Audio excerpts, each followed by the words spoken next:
ആഴ്ചയില് ഞാനൊരു പാട്ട് പാടാൻ പോകുന്നതാണ്. എല്ലാവരും ലൈക്കും സബ്സ്ക്രൈബും കമന്റും സപ്പോർട്ടും ചെയ്യണേ.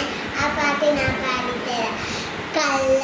കള്ളക്കോഴി മുട്ടയിട്ട് കൊത്തി വീഴുന്നു, 1 2 3 4 5 കുഞ്ഞികൾ.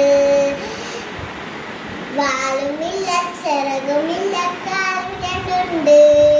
ചിയാ ചിയാ ചിയാ ചിയാ കോഴി കുഞ്ഞുങ്ങൾ. കറുത്തതുണ്ട്, വെളുത്തതുണ്ട്, പുള്ളിയുമുണ്ട്. ചിയാ ചിയാ ചിയാ ചിയാ കോഴി കുഞ്ഞുങ്ങൾ. അടുത്ത ആഴ്ച ഞാൻ പാട്ട് പാടിക്കഴിഞ്ഞു. അതാണ് എൻ്റെ പാട്ട്. നല്ല രസമുണ്ട്. ആ രസമുണ്ടെങ്കിൽ ലൈക്കും സബ്സ്ക്രൈബും സപ്പോർട്ടും ചെയ്യണേ. എൻ്റെ പേരാ റൂഹി.